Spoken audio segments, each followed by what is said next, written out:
Faça cursos completos de teologia, hebraico bíblico, preparação para a escola dominical. Estude a palavra de Deus com mestres capacitados. Elienay Cabral, Josué Brandão, Cláudio Gama, Alain Brizotti, Benhur Lopes, Elias Torralbo, Eduardo Reis e muitos outros professores. Seja um pregador mais capacitado para pregar o Evangelho. Tenha acesso ilimitado a todos os cursos online por apenas R$ 49,90 mensais. Venha estudar na Academia de Pregadores. A maior escola de teologia online do Brasil.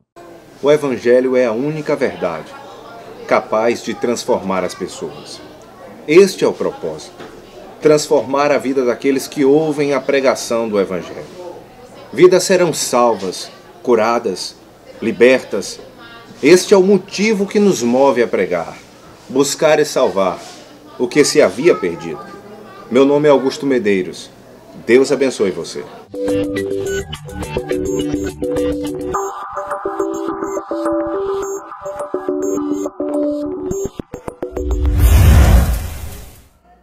Meus amados, a paz do Senhor Jesus. Queridos, eu quero aqui registrar com o coração dilatado gratidão ao nosso Deus pela preciosa oportunidade que mais uma vez Ele me concede de estar aqui sobre este altar para glorificar, exaltar e engrandecer o seu santo nome. Só Ele é digno. Paulo disse: porque dele, por Ele e para Ele são todas as coisas. Então, glórias eternamente a Ele. Quero aqui agradecer ao pastor Reuel Bernardino, pastor Wesley, pastor Henrique Reame. Muito obrigado, meu amigo, por mais esta oportunidade. Quando o Senhor me ligou naquele sábado, eu estava orando e a sua ligação foi um sinal de Deus. E isso confirma a minha estadia nesse lugar. Pastor Moisés, do Bom Samaritano, pastor Alexandre, Deus abençoe. Pastor Valdir, Deus abençoe a sua vida. Podem se assentar, por gentileza. Deus abençoe também a minha esposa, fica de pé. Meus filhos também que estão aqui comigo, quero louvar a Deus, fique de pé. O Sanderson, a Suiane. Todas as vezes que nós estamos com um compromisso a pregar e que vamos assumir a tribuna, eu mando uma mensagem para casa e eles dobram os joelhos e oram pelo meu ministério. Muito obrigado por nos ajudar nesta trajetória. Quero louvar a Deus pela minha mãe, meus irmãos que estão lá no Rio Grande do Norte nesse momento assistindo, aos pastores da IADERN, amigos pregadores do estado do Rio Grande do Norte. Trago um abraço do meu pastor José Amaro da Silva, pastor da Assembleia de Deus Belém, setor 5, também toda a diretoria.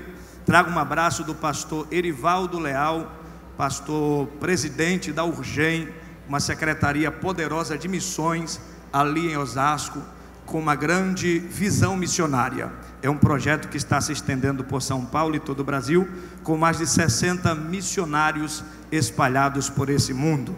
Louvar a Deus pela vida do pastor Carlos Cardoso, pastor Leandro Correia e todos os pastores que estão aqui na minha retaguarda. Deus abençoe os senhores.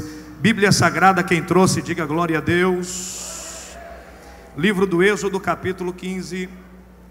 Eu estava em Goiânia o fim de semana que passou e Deus me fez meditar neste texto.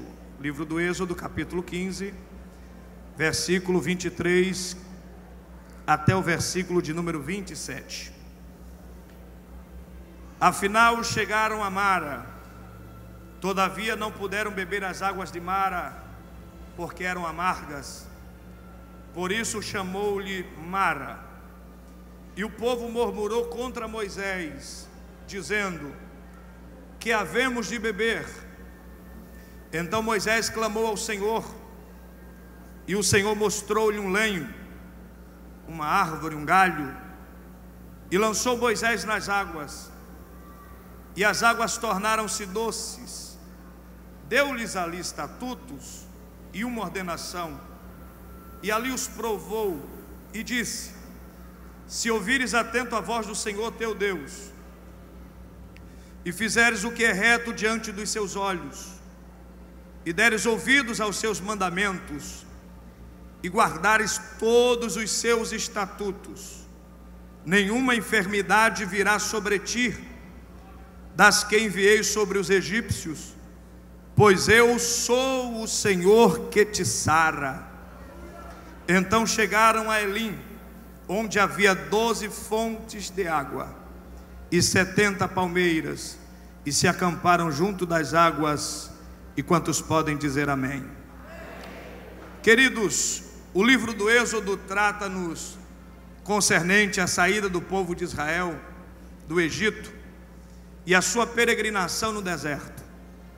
Falar do Egito nesta tarde aqui em Camboriú não teria muita edificação, principalmente no contexto figurativo, alegórico e até mesmo literário, pelo fato de que o Egito é uma terra pagã, é uma terra politeísta, é uma terra que serve a vários deuses. Existem milhões de deuses sendo adorados no Egito por um povo idólatra e assim também pagãos. Mas 3 personagens da Bíblia passaram por aquela terra e fizeram um diferencial. O primeiro a saber, José. Quando você olha a respeito da biografia de José, você vai ver que José fez com que o nome de Deus fosse glorificado no Egito. Aonde José colocava a planta do seu pé, Deus prosperava. Aonde José colocava a sua mão, Deus fazia crescer. De maneira que José fez com que Deus fosse exaltado acima de todos os deuses daquela terra. Logo após nós vamos ver o povo de Israel. Primeiro capítulo do Êxodo, a Bíblia diz que o povo de Israel crescia, o povo de Israel se multiplicava, o povo de Israel aumentava fortemente, de modo que quanto mais os egípcios afligiam a nação de Israel, mais Israel prosperava. Outro personagem é Moisés. Quando você olha para a história de Moisés, você vai perceber que Deus foi glorificado na vida de Moisés. Moisés é vocacionado por Deus em Êxodo capítulo 3. E Deus aparece para Moisés dizendo que a sua chamada seria descer ao Egito. E a obra missionária seria resgatar os filhos de Israel daquela terra, os filhos de Jacó. Moisés viu a glória de Deus queimando no meio da sarça. E Deus disse: tira as sandálias dos teus pés, porque a obra missionária é uma obra santa. Logo, Moisés desce para o Egito e vai anunciar à potência mundial que era Faraó, que Israel era primogênito de Deus, e que Deus iria arrancar os filhos de Israel da terra do Egito. Moisés anuncia 10 pragas. Naquela época existiam milhares de deuses, mas existia 10 deuses que eram tidos como deuses poderosos, como deuses principais. E Deus resolve atacar esses 10, dizendo para o Egito que acima dos deuses deles existe um Deus que é superior a todos os deuses. 10 pragas foram manifestadas, e um certo momento o faraó chama Moisés e diz: a partir de hoje, vá embora você, leve seus filhos, leve o gado, leve os bens, leve o ouro, leve tudo que você puder levar. Eu não quero aqui no Egito vestígios do seu Deus. A Bíblia diz que o povo sai de Ramsés, acampa em Sucote, e diz a Bíblia no capítulo 13 que Deus, antes de tirar o povo do Egito, Deus vai fazer uma comparação. Deus vai olhar 2 caminhos, um caminho curto e um caminho distante. O caminho curto traçava a terra dos filisteus. Era um caminho de 450 quilômetros aproximadamente, que na trajetória a pé daria 40 dias de caminhada. Mas os filisteus eram bons de briga, os filisteus eram bons de batalha. Foi do exército dos filisteus que surgiu os melhores guerreiros. os ferreiros aptos para fazer espadas, lanças, escudos. Deus olhou para esse perfil e disse: Israel é um povo escravo, é um povo que aprendeu a amassar barro, fazer tijolos, construir pirâmides, levantar estátuas para Faraó. Se o povo enfrentar os filisteus, o povo vai entrar em guerra, eles vão apanhar e vão voltar arrependidos para o Egito. Então o que Deus faz? Deus escolhe o caminho mais distante, o caminho do deserto. Se não fosse isso apenas importante, a Bíblia diz no capítulo 13, versículo 21, e chamou a minha atenção esse versículo do livro do Êxodo, porque a Bíblia diz que ia diante deles o Senhor, de dia numa coluna de nuvem para os guiar, e à noite em uma coluna de fogo para os iluminar, a fim de que o povo hebreu andasse guiado por Deus, de dia, mas também de noite. Porque isso chamou a minha atenção, porque Deus está dizendo para nós: quem estava na direção do povo era Ele, era Deus que guiava o povo, era Deus que conduzia o povo, era Deus que levava o povo. Se a nuvem fosse para a direita, o povo ia para a direita.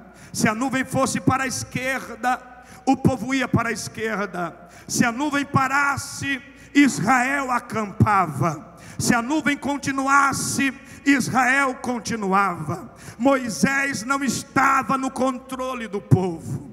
Quem estava no controle do povo era Deus. Quem estava guiando o povo era Deus. Quem estava conduzindo o povo era Deus. Moisés era apenas aquele missionário, aquele obreiro que apontava para a nuvem, assim como nós obreiros que estamos aqui nesse altar. Ninguém pode bater no peito e dizer que a igreja vai para onde os senhores vai. A igreja não acompanha o homem, a igreja acompanha a Deus. É Deus quem leva a igreja, é Deus quem conduz. Mas Moisés, pastor, Moisés apenas aponta para a nuvem, assim como nós apontamos para a Bíblia. A Bíblia manda ir para a direita, a gente vai para a direita. A Bíblia manda avançar, a gente avança. A Bíblia manda olhar para o céu, a gente olha. Estamos obedecendo a direção de Deus. Mas sabe o que eu aprendo? Eu aprendo que a direção de Deus é uma regra, é uma determinação, é um mandamento para a nossa vida. Direção de Deus é digna de ser seguida. E eu aprendo que na direção de Deus a gente vai usar de alguns resultados que ela fornece para nós. Quem anda na direção de Deus vai experimentar alguns resultados que essa direção, pastor Alexandre, fornece para a nossa vida. A Bíblia diz que o povo sai do Egito e caminha pelo deserto, e caminharam 3 dias procurando desenfreadamente água para beber, e eles não encontraram. Mesmo andando no deserto, debaixo de sol escaldante, debaixo de sol castigante, não encontraram água para beber. A ciência diz, e você vai concordar, que o nosso corpo é 70% água e 30% massa. Não entendi, pastor? Nós somos mais água do que carne. E a ciência diz que qualquer ser humano em uma cidade como essa linda de Camboriú consegue suportar até 3 dias sem beber água. Após isto, o corpo vai entrar em um estado de desidratação, e a desidratação mata. A cada 15 segundos que se passa, uma criança morre por falta de água potável. 10.000 crianças morreram na virada de 2016 para 2017, porque não encontraram água potável para beber. Se você andar pelos sertões do Brasil, você vai ver que nas estradas muitos animais estão caídos, estão mortos, vários esqueletos, várias caveiras. Por quê, pastor? Porque não encontraram água para beber. O povo está caminhando pelo deserto, não encontra água para beber. A Bíblia diz que eles procuravam, mas não achavam. Debaixo de um calor superior a 55 graus, entraram nas terras de Marra, e quando olharam para um mazão que estava ali, que correram nas águas, que levaram as águas à boca, eram águas amargas. Quantos aqui já provou alguma coisa amarga? Levante a mão. Levanta a mão alguém que já chupou limão alguma vez aqui. Dá uma olhadinha para quem está do teu lado e diz assim: mesmo com maquiagem, não dá para ficar bonito chupando limão. O semblante de amargo é expressível. Agora você imagine, quando o povo provou as águas de Marra, aquelas águas amargas, perceberam que as águas não eram dignas de ser bebida. Logo se levanta uma murmuração. Uma congregação de quase 3 milhões de pessoas está cercando Moisés e dizendo: Moisés, para que nos trouxesse para esse Egito, Moisés? Porventura não tinha sepulcro no Egito? Para que nos trouxesse para esse deserto? No Egito tinha pão, no Egito tinha peixe, no Egito tinha sombra, no Egito tinha água fresca, Paulo André. Mas a Bíblia vai nos dar uma lição. Enquanto todo mundo murmurava dizendo: Moisés, nós vamos morrer, Deus me mostra na Bíblia: quem anda na direção de Deus não vai morrer no deserto. Quem anda na direção de Deus não vai parar no deserto. Quem anda na direção de Deus não vai tombar no deserto. Pelo contrário, deserto não é cemitério de crente, deserto não é desova de profeta, deserto é faculdade do Altíssimo. Deus não te leva para o deserto para te matar.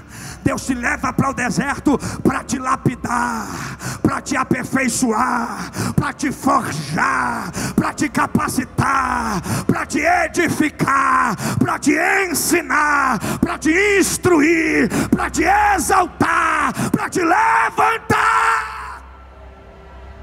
Existe uma geração no Brasil de crentes frouxos, que resolve sair da direção de Deus só por causa de um pequeno deserto. Acha que vai morrer no deserto, acha que vai tombar no deserto. Mas Deus me trouxe aqui como profeta para te dizer: deixa de ser frouxo, deixa de ser covarde, deixa de ser medroso. Levanta a cabeça como João Batista, quebra o gafanhoto no dente, bebe mel silvestre e vai para o deserto. Um dia Deus chegou para Moisés e Deus disse: Moisés, quem anda na minha direção não tomba no deserto. À meia-noite a morte vai descer no Egito, mas eu vou te dar uma direção para não ter morte na tua casa, Moisés. Diga para quem está do seu lado: não vai ter morte na tua casa. Quem faz missões não trabalha com a morte. Diga.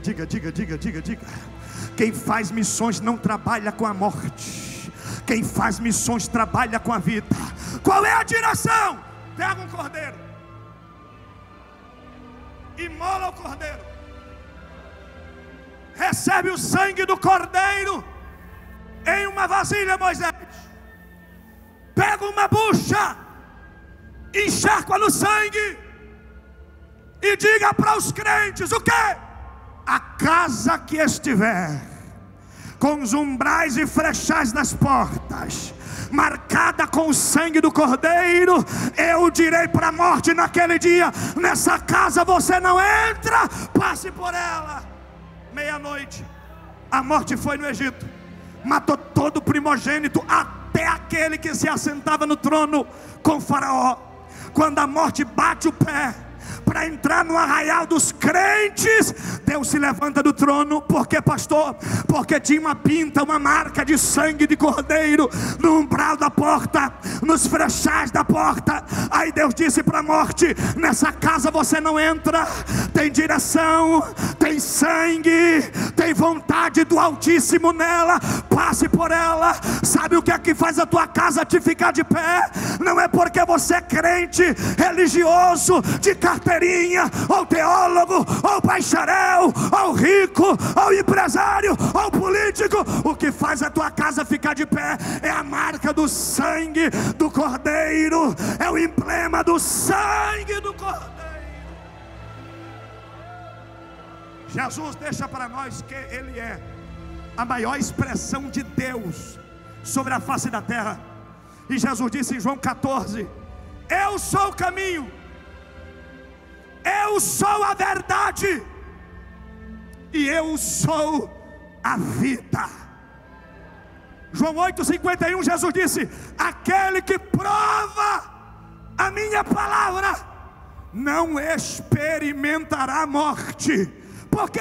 Isaías disse: porque Ele é maravilhoso, porque Ele é conselheiro, porque Ele é Deus forte, porque Ele é príncipe da paz. E não te esqueça, Ele é o Pai da eternidade.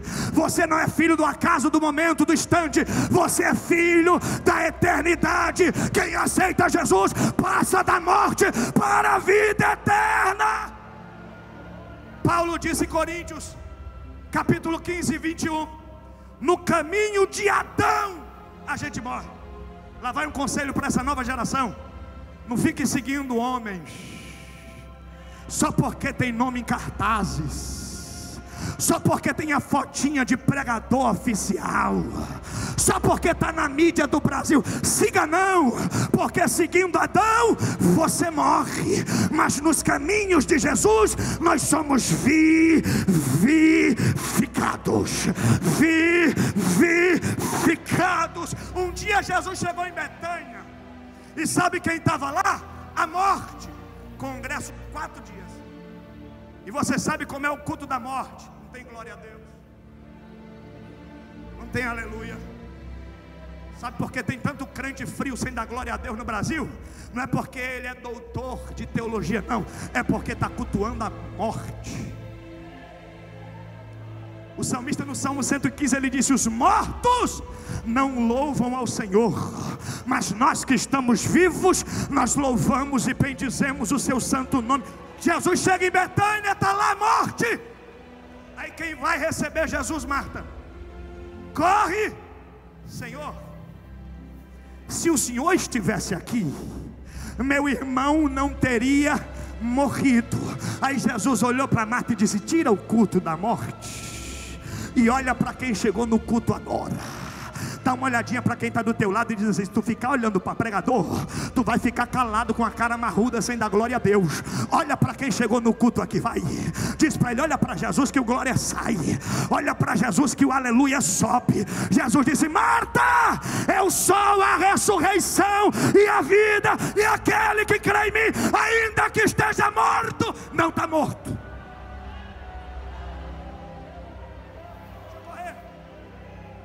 O povo começou a murmurar: vamos morrer, vamos morrer, vamos morrer. Aí Moisés toma uma atitude que eu acho linda, que é uma atitude que todo missionário, todo pregador, todo cantor, todo pastor, todo homem de Deus deve fazer no ápice das suas aflições. Moisés não foi para o Facebook da época jogar lá nas redes sociais: estou me sentindo triste, estão me perseguindo, estão falando mal de mim. Não, a Bíblia diz que Moisés foi orar. Dá um puxão assim no teu irmão, diz: para de contar a tua vida para os outros, para de tornar os segredos de Deus público na tua vida. Deixa de ser crente da atualidade, tu está muito modista. Fecha a porta do teu quarto, volta para a oração, volta para o clamor, volta para a consagração. Sabe por que tem muitos missionários que não estão conseguindo ir para o campo, não estão conseguindo ganhar almas? Porque ao invés de buscar intimidade com Deus, está querendo se justificar nos homens.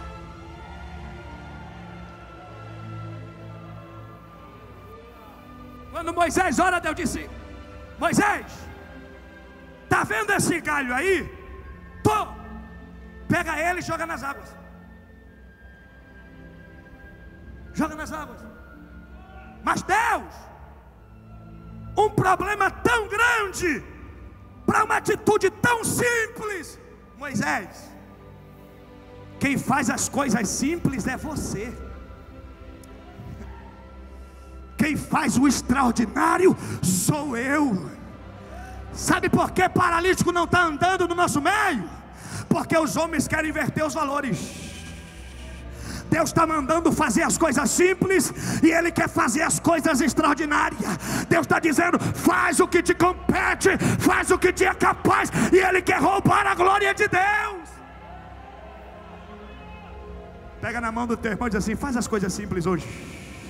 Como é que tu quer milagre se glória a Deus tu não está dando aqui? Se aleluia não está saindo da tua boca, balança a mão dele, balança a mão dela, vai, pega na mão do teu irmão, por favor. Pega, porque senão o anjo pega na tua.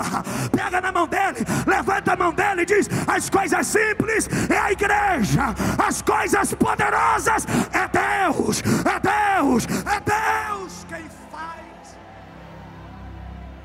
Só que Deus não é mágico. Deus é operador de milagres. E para operar milagres, Deus sempre usa alguma coisa. Aqui, Deus usou um galho. Você tem coragem de ser profeta de Deus para alguém? Diga para ele: aqui Deus usa um galho. Diga. Não fica olhando para quem está passando pelo corredor, não. Olha para a pessoa que está do teu lado aí e diga para ele: Deus usa um galho. Aleluia. O que é um galho, pastor? Eu vou lhe dizer o que é um galho. Um galho aqui é uma ferramenta perto. Quando Deus disse para Moisés: pega o galho, Deus está dizendo: pega aquilo que está diante dos teus olhos. Você sabia que Deus tem duas distâncias para se relacionar conosco? Deus, ele tem o perto e o longe. Na verdade, Deus, ele é onipresente. Deus, ele está em qualquer lugar, em qualquer tempo e a qualquer momento. Mas como nós somos limitados, Deus, ele se recolhe na humildade e diz: eu vou usar esses recursos de linguagens para você entender o que eu quero fazer com você. Aí Deus disse a Jeremias: não sou eu apenas Deus de perto, e não também Deus de longe. O que é longe para Deus é aquilo que os teus olhos não vê. Como ele disse a Abraão em Gênesis 22: pega o teu filho, o teu único filho, o filho a quem tu amas, e leva para Moriá e sacrifica-o em um monte, que eu te direi qual é. Tu não está vendo? Mas aquilo que está perto, Deus já anuncia como já volta de Jesus. Sabe por que a gente declara ao Brasil que Jesus está perto? Porque os nossos olhos já contemplam os sinais da volta de Cristo. Aí Deus disse assim: Moisés, eu vou usar uma ferramenta que está perto. Pega na mão de quem está do teu lado, vai, me ajuda a pregar. E diga para ele assim: Deus não vai usar quem está longe. Diga. Aqui no púlpito também, para exemplo de quem está lá embaixo. Diga para quem está do teu lado: Deus não vai usar quem está longe. Porque tem gente que chega em Camboriú, mas não entra nos Gideões. Tem gente que chega na igreja, mas não consegue entrar no culto. Aí não dá glória a Deus, aí diz: o pregador é frio. Não dá aleluia, diz que o pregador não teve unção. Não consegue sentir a presença de Deus, vai culpar os Gideões. É porque tem muito pecado no púlpito. Tem pecado no púlpito, mas Deus quer se revelar, não é no púlpito, é no teu coração. E aí? João capítulo 6, Jesus pergunta: o que é que temos aqui? Jesus não disse o que temos lá em Roma. Jesus não disse o que temos na Babilônia. Jesus disse: o que temos aqui. Aí André chega para Jesus e diz assim: mestre, eis aqui. Não está ali não, está aqui. Está aqui, pregador. Está aqui, cantor. A ferramenta que Deus vai usar não está vindo de avião dos Estados Unidos, não, está aqui. Tem gente que está esperando o Billy Graham fazer um congresso no Brasil para ele levantar a mão e aceitar Jesus. E Jesus está dizendo: eu não vou trazer Billy Graham, eu vou usar quem está aqui. Eu vou levantar quem está aqui. Eu vou capacitar quem está aqui. Eu vou pegar na mão de quem está aqui. Segundo, a ferramenta que Deus usou é insignificante para os homens. Alguma vez você já fez agenda para galho? Deus usa galho, mas você já fez alguma agenda para ele? Por quê? Porque não é aprovado pelo crivo dos homens. Hein, pastor Moisés? O senhor leva um galho para cantar lá no Bom Samaritano? Um galinho para pregar lá no Bom Samaritano? Você leva um galinho para cantar lá na sua igreja? Que não está na mídia, que ninguém curte as fotos das redes sociais, que quando cita o nome dele no cartaz, ninguém tem desejo de ir. Por quê? Porque é anônimo para os homens, é insignificante para os homens. Eu fui pregar no Piauí, numa cidade chamada Colônia do Gurgueia. Quando eu desci no aeroporto de Teresina, os irmãos estavam lá louvando a Deus, pastor, glória a Deus. O Senhor chegou, bendito seja o nome do Senhor. Vamos pegar a estrada, é 6 horas de carro, pastor, vamos lá. No caminho ele disse: pastor, a gente convidou vários pregadores famosos. Uns pediram muito alto, não deu para a gente trazer. O senhor acredita, pastor, que teve um que disse: eu só vou se tiver um táxi aéreo de Teresina para a Colônia do Gurgueia? Pastor, teve gente que pediu hotel de 5 estrelas com toalhas coloridas no quarto. Aí Deus diz assim: eu não vou pegar os grandão, eu vou pegar um galinho que ninguém dá nada por ele. Pega ele, liga para ele. Ligaram para mim, fui lá. Terminou aquela cruzada no ginásio, 40 pessoas aceitaram a Jesus, vários foram batizados com o Espírito Santo. Esse ano eu estou lá de volta, e sabe o que é que Deus me diz? Vou abater as estrelas e vou levantar uma geração de anônimos. Pega na mão de quem está do teu lado, pega na mão de quem está do teu lado, levanta a mão dele assim. Diga para ele: o homem não dá nada por você. Diga, o homem não dá nada por você, mas você ainda continua sendo vaso de barro. Paulo diz que Deus rejeita vaso de ouro, Deus rejeita vaso de prata, Deus rejeita vaso de madeira, mas Ele pega aquele vasinho de barro que ninguém quer e diz assim: fica aqui que eu volto já. Pega os tesouros do baú celestial, traz e diz: receba, receba, receba, receba. Tem vaso de barro aqui, ou aqui só estrela? Receba, receba, receba, receba, receba.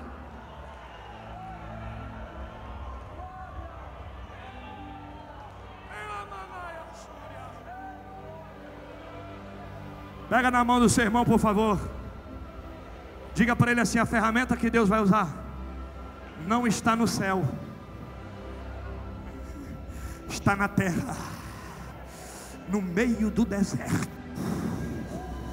Chamanaia séria.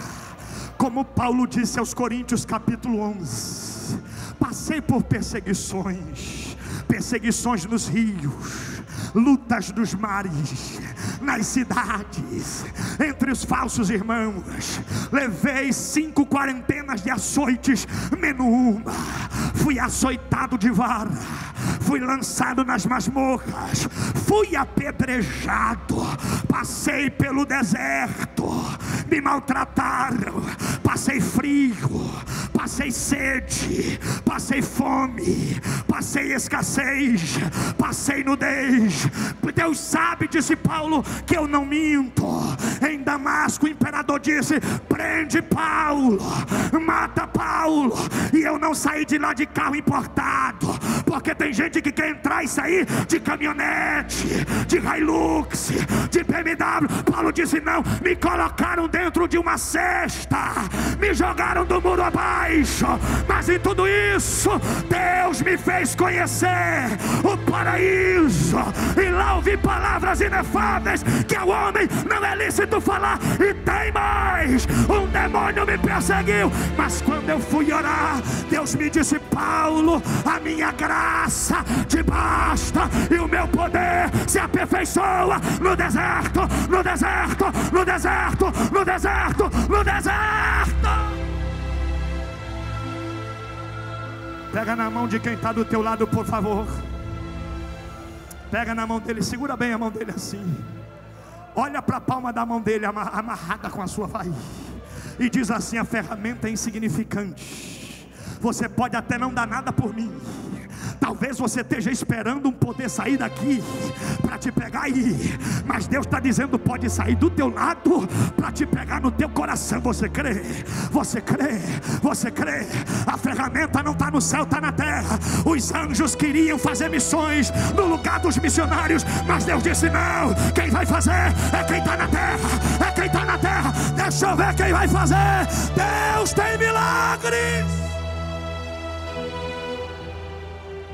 A Bíblia diz que quando Moisés jogou o calho, o mar de águas amargas ficou doce. Me explica como é que isso acontece. Eu quero um teólogo aqui para me explicar como é que o mar de águas amargas se torna doce.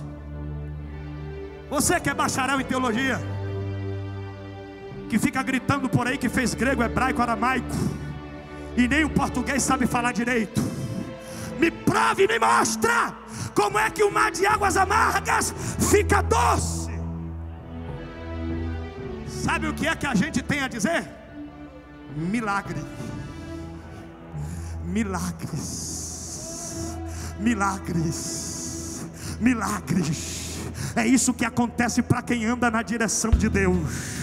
Quem anda na direção de Deus vai ver o milagre, vai tocar no milagre, vai experimentar o milagre. E se você for incrédulo da cara feia, vai ter que ficar olhando, porque na vida de quem anda com Deus, Deus vai abrir os céus, Deus vai tocar no mar, e o milagre vai. Deus tira eles do deserto, e Deus os leva para a terra de Elim. Sabe o que significa terra de Elim? Terra de Elim significa terra do crescimento. Quem anda na direção de Deus não vai ficar estagnado, parado, cepado, sepultado. Quem anda na direção de Deus vai para a terra de Elim, 70 palmeiras e 12 fontes. Pega na mão de quem está do teu lado e diz assim: se prepara para crescer. Quem faz missões não regride, avança. Quem faz missões não morre, cresce. Essa luta não é para te matar, é para largar as tuas tentas, é para desenvolver a tua chamada. Tem gente que está olhando para você e está dizendo: é pequeno. Mas Paulo diz: o sofrimento do tempo presente não é comparado com o crescimento, com a glória que Deus vai revelar. A qualquer momento Deus levanta, a qualquer momento Deus apresenta, a qualquer momento Deus espalha, a qualquer momento Deus enche, a qualquer momento Deus capacita, a qualquer momento o fogo desce, a qualquer momento Jesus te batiza, a qualquer momento o paralítico anda, a qualquer momento o morto ressuscita, a qualquer momento o milagre acontece.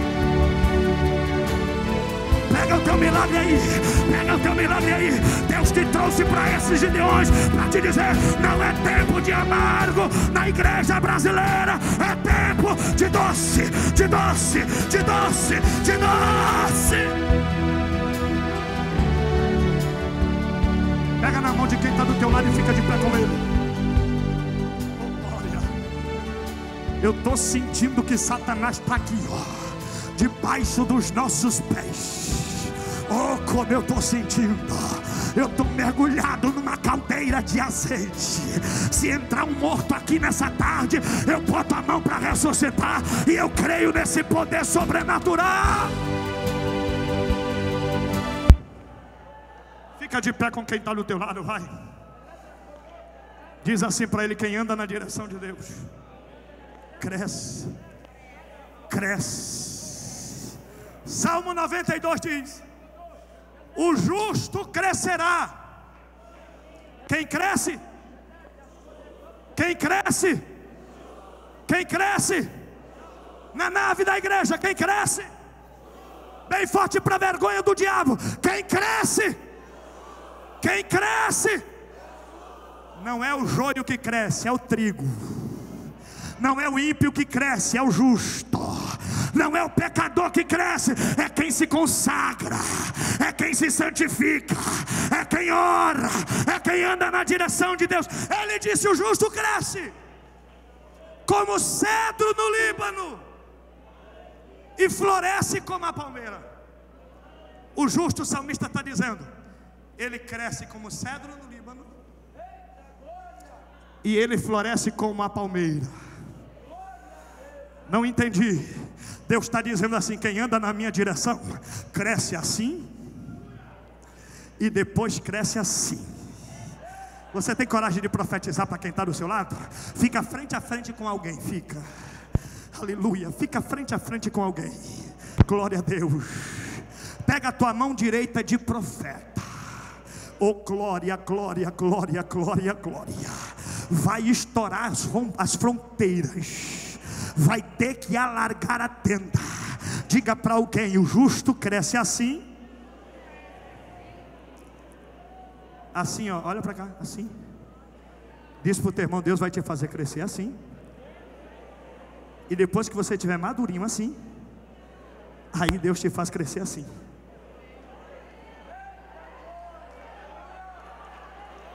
1 Samuel 3, Samuel crescia diante de Deus, assim ó. Pregador que só quer crescer assim, Deus está dizendo: vai crescer primeiro assim ó. Quando você estiver grandinho assim, aí Deus te faz crescer diante dos homens assim. Pega na mão de quem está do teu lado, pega na mão dele. Fecha o corredor, por favor. Fecha o corredor, por favor. Aleluia.